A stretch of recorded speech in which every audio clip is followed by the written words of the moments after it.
For months, the message broadcasting out of Washington has been remarkably consistent. The United States, we were told, had firmly established absolute deterrence in the Middle East. The former president repeatedly assured the public that Iran's military capabilities were entirely destroyed.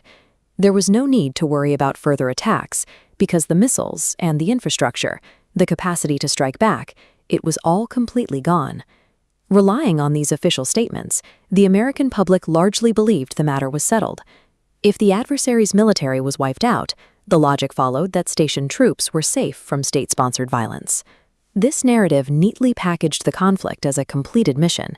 It gave the illusion of absolute finality while masking a highly volatile and increasingly dangerous situation on the ground.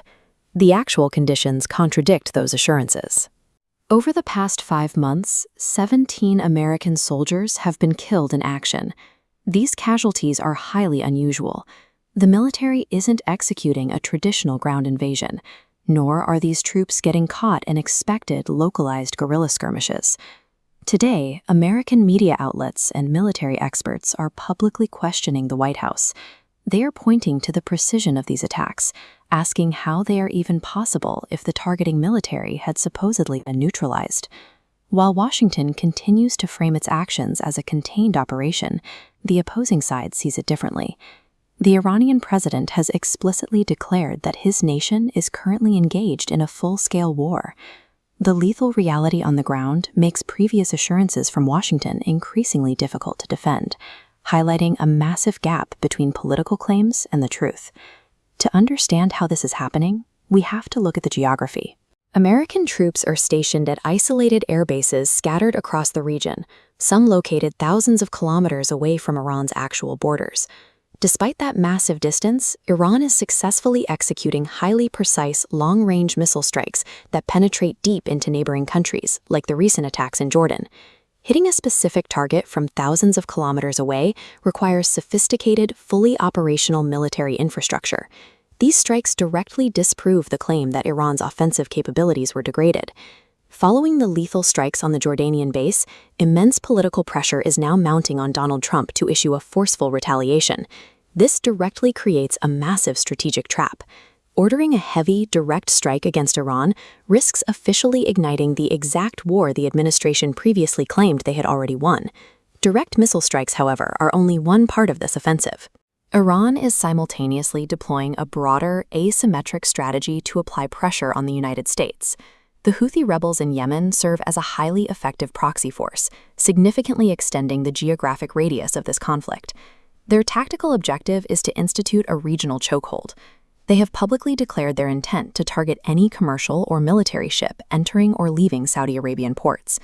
This map highlights exactly where the strategy is unfolding. By threatening the Bab el-Mandeb Strait and maintaining pressure on the Strait of Hormuz, these proxy forces effectively restrict maritime access to the Red Sea. By isolating a major U.S. ally like Saudi Arabia through these maritime blockades, a localized military dispute immediately scales into a powerful regional economic weapon. When maritime routes are threatened, the impact skips past the military bases and hits global energy markets immediately. As a direct consequence of this asymmetric warfare and the disruption of critical shipping lanes, global crude oil prices have surged past $90 a barrel. We can see the true scale of this geopolitical fallout by looking at India as a case study. This chart compares India's crude oil import bill, showing a 60% jump from $31 billion last year to $50 billion this quarter. Isolating that $19 billion difference, it stacks up against their entire defense budget, forcing nations to absorb unexpected costs. When a nation has to spend heavily just to import basic energy, its currency weakens and domestic inflation rapidly increases. Unchecked military escalation directly hits the wallets of citizens living thousands of miles away from the actual conflict. The convenient political narratives broadcast from Washington are actively clashing with an undeniable, lethal geopolitical reality.